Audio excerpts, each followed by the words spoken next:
Loh, kalian pada mau kemana? Tunggu Otan dong.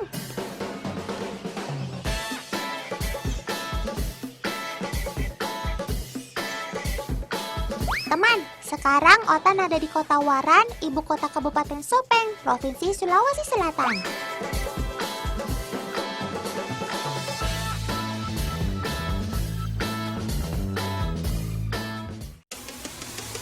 Dari buku yang Otan baca, di kota Sopeng terdapat peninggalan komplek Istana Raja yang dibangun tahun 1261 Masehi. Uniknya, sejak dulu sampai sekarang, kota ini selalu dijaga oleh ribuan kelelawar. Konon, pasukan kelelawar ini ditugaskan oleh Raja Sopeng untuk menjaga keselamatan warga. Wih, berarti kelelawar Sopeng ini mengemban tugas mulia, sama kayak Batman dong. Keren! Teman, kelelawar buah atau kalong ini memiliki nama keren Giant Fruit Bats atau Flying Foxer.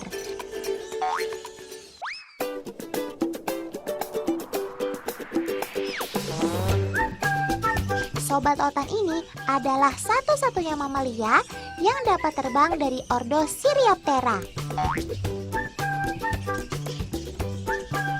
Sesuai dengan namanya, Sirioptera berarti sayap tangan. Dinamakan demikian karena kaki depan pada kelelawar bermorfologi membentuk sayap.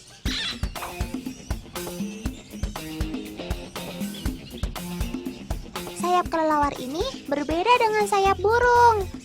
Sayap kelelawar terdiri dari lapisan kulit tipis atau patagium dengan banyak pembuluh darah dan saraf.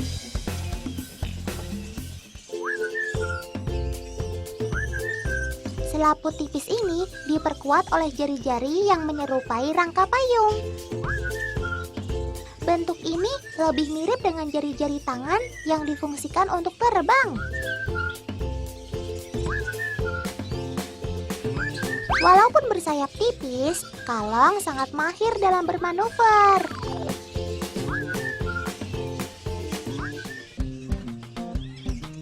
Selain untuk terbang, sayap kalong berfungsi untuk menjaga suhu tubuh. Mereka akan menggunakan sayapnya untuk selimut ketika sedang dingin.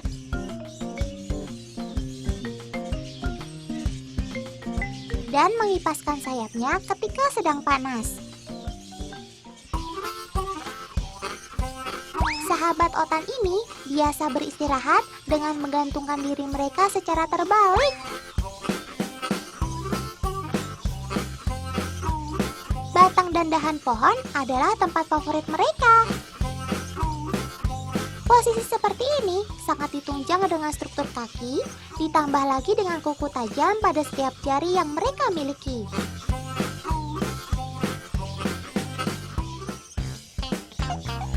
Meskipun begitu, sahabat Otan ini tidak pernah kesepian karena mereka hidup berkoloni atau berkelompok. Satu koloni terdiri dari ratusan bahkan ribuan ekor.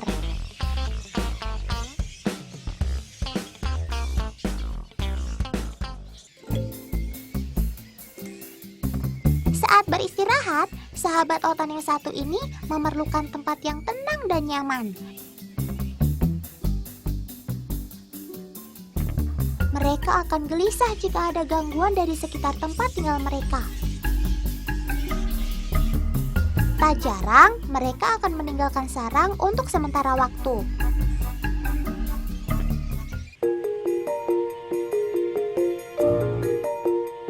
Namun, setelah memastikan kondisi aman, baru mereka akan kembali untuk melanjutkan istirahatnya.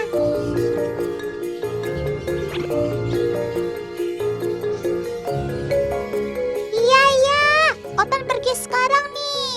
Kalian mau istirahat kan?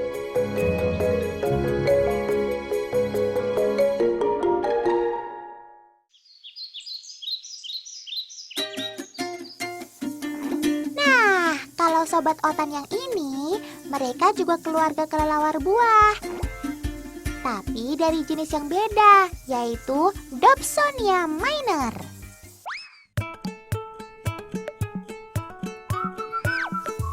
Jika dilihat dari ukurannya, Dobsonia minor memiliki tubuh yang lebih kecil daripada kalong. Hanya saja, si Dobsonia lebih memilih goa sebagai tempat beristirahat. Goa memiliki kelembapan rata-rata 30 derajat Celcius dengan kelembapan 80%. Kondisi ini lebih stabil jika dibandingkan dengan kelembapan rata-rata di luar goa.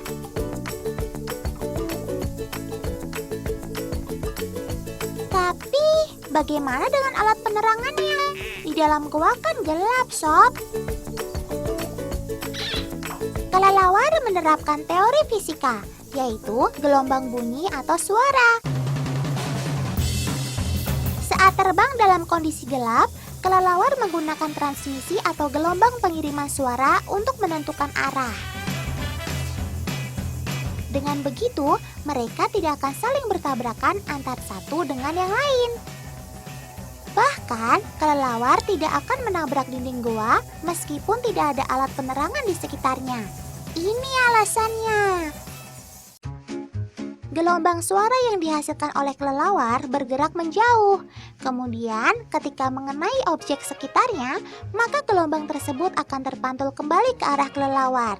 Pantulan gelombang atau gema inilah yang akan memberikan informasi kepada kelelawar.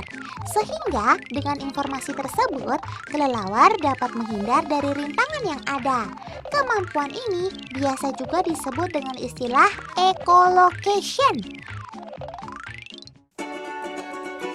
Lalu, bagaimana dengan indera penglihatan kelelawar di siang hari? Untuk mengetahui dengan jelas, agen Otan akan segera memulai percobaannya.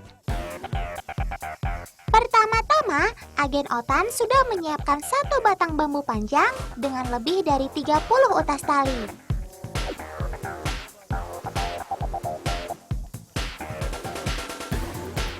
Setiap utas tali dikaitkan dengan lonceng sebagai penanda jika tali tersebut ditabrak oleh kelelawar. Alat percobaan kemudian dipasang di pintu gua. Tidak lupa, agen Otan memastikan setiap lonceng dapat berbunyi sesuai dengan seharusnya. Oke, beres. Mari kita lihat apa yang akan terjadi. Perlahan, satu persatu, kelelawar terbang meninggalkan sarangnya. Tanpa mereka tahu, ternyata di mulut gua sudah terpasang tali yang menghalangi jalur terbang mereka. Saat siang hari, kelelawar memaksimalkan indera penglihatannya untuk mengetahui kondisi sekitar. Loh, kok bablas terus sih? Tuh kan, jadinya nabrak kan? Teman, ternyata indera penglihatan si kelelawar tidak sesempurna kemampuan echolocation mereka.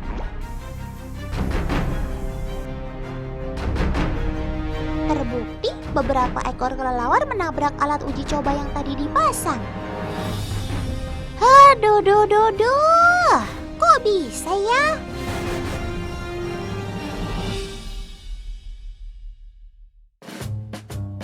Tentu saja bisa, karena mereka sudah beradaptasi dengan kondisi goa yang gelap.